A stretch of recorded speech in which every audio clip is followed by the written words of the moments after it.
കൂടൽമാണിക്യം ക്ഷേത്രത്തിന്റെ തെക്കേ നടയിലെ വീട്ടിൽ വൻ തീപിടുത്തമുണ്ടായി. അമ്പാടി ജയൻ എന്ന ആളുടെ വീട്ടിലാണ് തീപിടുത്തമുണ്ടായത്. ഫർണിച്ചറുകളും ടിവിയും ഇൻവെർട്ടറും ഷെൽഫുകളും അടക്കം പൂർണ്ണമായും കത്തിനശിച്ചു. ആർക്കും പരിക്കില്ല. ഇന്ന് രാവിലെയായിരുന്നു സംഭവം. തീപിടുത്ത സമയത്ത് വീട്ടിൽ ആരും ഉണ്ടായിരുന്നില്ല.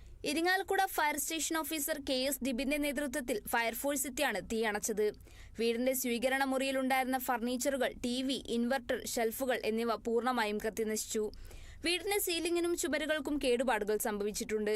ജയൻ ഒഴികെയുള്ള വീട്ടിലെ മറ്റുള്ളവർ ബാംഗ്ലൂരിലേക്ക് പോയിരുന്നതിനാൽ ജയൻ മാത്രമാണ് വീട്ടിലുള്ളത്. രാവിലെ വീട്ടിലെ പൂജാമുറിയിൽ വിളക്ക് കത്തിച്ചു വെച്ച ശേഷം ക്ഷേത്ര ദർശനത്തിനായി പോയതായിരുന്നു ജയൻ. വീട്ടിൽ നിന്നും പുക ഉയരുന്നത് കണ്ട് സമീപവാസികൾ വിളിച്ചപ്പോൾ തിരികെ എത്തുമ്പോഴാണ് തീ പടർന്നതായി കണ്ടത്. വീടിനുള്ളിലുണ്ടായിരുന്ന 3 LPG സിലിണ്ടറുകൾ അഗ്നിരക്ഷാസേന സുരക്ഷിതമായി പുറത്തെത്തിച്ചതിനാൽ വൻ ദുരന്തമൊഴിവായി. Kerala vision news, Thrissur.